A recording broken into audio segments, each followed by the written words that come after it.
కేసీఆర్ గారు దాదాపు 7,00,000 కోట్ల రూపాయలు అప్పు చేసి కుప్పగా మార్చేసి వెళ్ళిపోయాడు ఈ రాష్ట్రాన్ని. సో ఇవన్నీ మేము ఒకటొకటి మాకు అర్థం చేసుకోవడానికి టైం పడుతుందని చెప్పి ఇప్పుడు తప్పించుకునే ప్రయత్నం ఏదో చేస్తూ ఉన్నారు. సరే ఓకే, నిజంగానే వాళ్ళు అలా తప్పించుకునే ప్రయత్నం చేస్తున్నారా?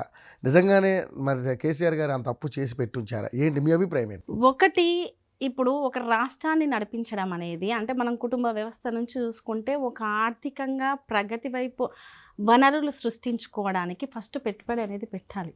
మనం వనరులు సృష్టించాలంటే అలాగే కేసీఆర్ గారు ఈరోజు ఎన్ని వనరులు సృష్టించారు, భవిష్యత్తులో దేని మీద పెట్టారు. ఇప్పుడు నీళ్ళు అందించారు, వ్యవసాయం ఎంత మెరుగుపడింది, ఇరిగేషన్లో ఎంత అభివృద్ధి చెందాం, ఇంత కరెంట్ ఇస్తున్నాం, మనం ఎన్ని సబ్స్టేషన్స్ కావచ్చు, ఎన్ని కరెంటు ఉత్పత్తి కేంద్రాలు అనేవి ఎంత పెంచినాం, ఇటువంటి ప్రతి విషయాన్ని మనం ఇంత తెచ్చిన దాన్ని దేనికి వినియోగించాం, తర్వాత దేని నుంచి ఉత్పత్తి పెరుగుతుంది, రేపు అది మనకి ఏ రూపంలో వస్తుంది. రాష్ట్రంలో పరిపాలన అనేది ఇలా చైన్ సిస్టమ్ లాగా ఉంటుంది, వస్తుంది ఇలా ఖర్చు అయిపోతుంది.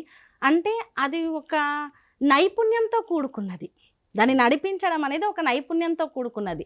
అది తీసేసి మీరు అది చేశారు, మీరు ఇది చేశారు, మీరు అది అయ్యింది, వీళ్ళకి అర్థం కావట్లేదు. ఫస్ట్ వాళ్ళకే సఖ్యత లేదు. రెండు, ఒక డిపార్ట్మెంట్ ఇంకొక డిపార్ట్మెంట్కి సంబంధించిన పూర్తి అవగాహన ఉన్న నాయకులు అంటే కోఆర్డినేషన్ లేదు వాళ్ళ మధ్య. దీనివల్ల ఏమవుతుందంటే మనం ఇది చేయలేకపోతున్నాం కాబట్టి ఏదో ఒక రూపంలో కేసీఆర్ గారి మీద బురద జల్లాలి, ఏదో ఒక రూపంలో బీఆర్ఎస్ పార్టీ మీద బురద జల్లాలి. ఈ నీళ్ళు ఇయ్యలేదు అని మాట్లాడితే అసలు నీళ్ళు ఇయ్యంది వాస్తవమా?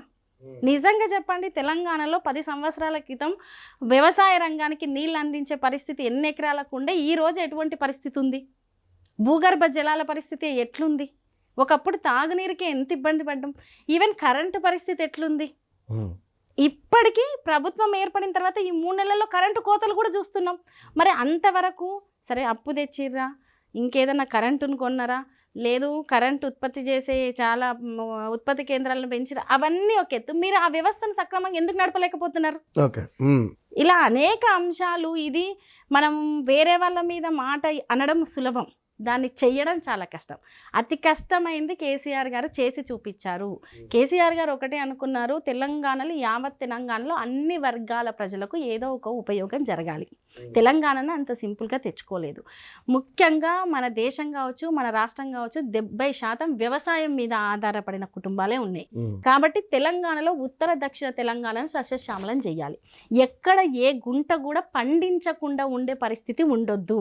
నీరందాలి, పంటకు సాయం అందాలి, అంటే పెట్టుబడి సాయం అందాలి, అంటే రైతు ఇబ్బంది పడొద్దు.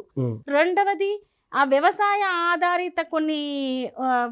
ఆధారితమైన ఉంటాయి, అంటే చేపల పెంపకం కావచ్చు, పశు వాటి మీద ఎఫర్ట్ పెట్టాలి. ఒకటే రకమైన ఇట్లా అనేక రకాలుగా. ఈవెన్ ఉద్యోగస్తులకు సంబంధించి వాళ్ళ శాలరీస్ పెంచే విషయం కావచ్చు, ఇటు పోలీసులను ఇంతకుముందు పోలీస్ వ్యవస్థలో పోలీస్ స్టేషన్లో అడుగు పెట్టాలంటేనే భయపడే పరిస్థితి ఉంటుండే. ఫ్రెండ్లీ పోలీస్గా కావచ్చు, ఈవెన్ షీ టీమ్స్తో మహిళలు కావచ్చు, ఈవెన్ పల్లెటూళ్ళలో ఇప్పుడు 200 ఉన్న పెన్షన్ని ఒక్కసారిగా 2,000 ఎవ్వరు అడగలేదు కదా, ఎవ్వరు రైతు బంధు అడగలేదు కదా, ఎవ్వరు 24 గంటలు. నువ్వు అడగకుండా ఎందుకు చేసావంటే ఇది చెయ్యడం వల్ల తెలంగాణ అభివృద్ధి అనేది ఏ దిశగా వెళ్తుంది. ఈరోజు మనం తీసుకునే ఈ నిర్ణయం ఒక 100 సంవత్సరాల భవిష్యత్తుకు పునాది అనుకున్నారు. కానీ మీరు ఇంత ఆలోచించారు. సరే, మీ పార్టీలు కావచ్చు, కేసీఆర్ గారు అపర భగీరథుడు, ఆయన 70,000 పుస్తకాలు చదివినటువంటి అపర మేధావి కావచ్చు, ఎందుకు కొన్ని లాజిక్లు మిస్ అయ్యాల్సి వచ్చింది? ఎందుకంటే నేను చేసిన అభివృద్ధి సంక్షేమమే రేపు నన్ను గెలిపిస్తుంది అని ఒక ఓవర్ కాన్ఫిడెన్స్లోకి వెళ్ళడం వల్ల ఇవన్నీ జరిగినాయి అంటారా? లేకపోతే నిజంగానే ఆయన అహంకార పూరిత ధోరణి వల్లనే ఈరోజు పార్టీని పక్కన పెట్టడం జరిగిందంటారా?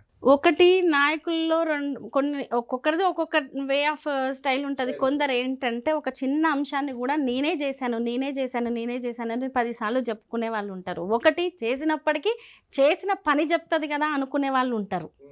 మూడవది, ఒక లాంగ్ విజన్ పెట్టుకొని పనిచేస్తున్న క్రమంలో చిన్న చిన్న అంశాలను మిస్ అయిన సందర్భాలు కూడా ఉంటాయి. బహుశా అదే జరిగిందని నేను అనుకుంటాను. కొన్ని మిస్ అయినవి ఉన్నాయి, కొన్ని లోపాలు ఉన్నాయి. ఆ లోపాలను సరిదిద్దుకొని ఉంటే 30 కాదు 50 ఏళ్ల పాటు బీఆర్ఎస్ ప్రభుత్వం, అంటే 50 సార్లు బీఆర్ఎస్ ప్రభుత్వం ఎటువంటి అది లేకుండా, వెనక్కి తిరిగి చూసుకునే పరిస్థితి లేకుండా, అంటే పార్టీని బలోపేతం చేసే పనిలో పడలేదు, తెలంగాణను బలోపేతం చేసే పనిలో పడ్డారు. తెలంగాణను బలోపేతం చేసే పనిలో ఎంత పడ్డారో పార్టీని బలోపేతం చేసే పనిలో అందులో 50% పడినా ఈరోజు 50 సంవత్సరాల పాటు వెనక్కి తిరిగి చూసుకునే పని లేకుండా ఉంటుండే. ఓకే, స్వయంకృత అపరాధాలు అయితే కొన్ని ఉన్నాయి. ఇప్పుడు అన్ని అవతలి వాళ్ళ మీద నెట్టలేం కదా. అంటే ప్రతి స్థాయి నుంచి, కింది స్థాయి నుంచి పై వరకు స్వయంకృత అపరాధాలు అనేవి ఉన్నాయి. బహుశా ఈసారి సర్దుబాటు జరుగుతూ ఉండొచ్చు అని నేను అనుకుంటున్నాను. కానీ మీరు అనుకుంటున్నారు, బట్ ఈ ఆఫ్టర్ అంటే ఎంపీ ఎలక్షన్స్ అయిపోయిన తర్వాత ఇటు బీజేపీ కావచ్చు ఇటు బీఆర్ఎస్ పార్టీ కావచ్చు, ఈ పార్టీని కూల్ చేస్తాం, ఇది ఇక ప్రభుత్వాన్ని, కాంగ్రెస్ ప్రభుత్వాన్ని కూల్ చేస్తాం, వేరే ప్రభుత్వం మళ్ళీ అధికారంలోకి వచ్చే అవకాశం ఉందని చెప్పేసి చాలామంది మీ దాంట్లో ఉన్న ఎమ్మెల్యేలు కావచ్చు, బీజేపీ పార్టీలో ఉన్నటువంటి ఎమ్మెల్యేలు కావచ్చు మాట్లాడడం జరిగింది. అంటే ఒక 64 ఏళ్ళకి కాంగ్రెస్కి వచ్చినాయి, అదే ఒక సిపిఐ ఒక వామపక్షం వాళ్ళతో ఇద్దరు పొత్తులో ఉండబట్టి 65 సీట్లు వాళ్ళకు ఉన్నాయి ఆల్రెడీ. సో సాధ్యమేనంటారా? ఎందుకంటే ఈ కోల్చడాలు ఇవన్నీ ఎంతవరకు అంటే హెల్తీ పాలిటిక్స్కి ఎంతవరకు కరెక్ట్ అంటారు?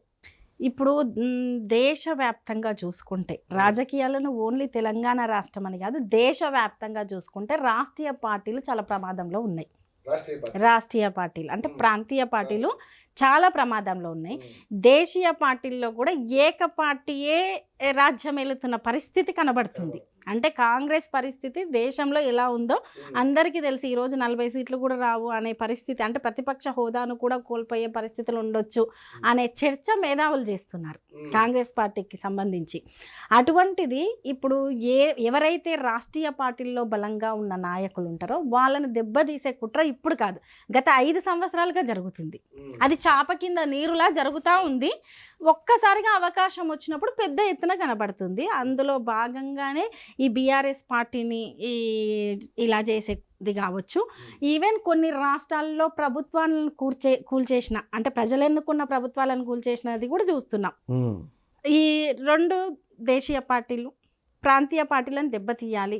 ఆటోమేటిక్గా దేశీయ పార్టీలు అంటే నేషనల్ పార్టీస్ అనేవి ఒకతాటి మీద కొట్లాడే సందర్భం వస్తాయి, ఒకదాన్ని ఒకటి దెబ్బ తీసుకుంటాయి. ఇది సహజంగా రాజకీయాల్లో ఇప్పుడు జరుగుతున్నది. ఇది చాలా ప్రమాదకరం.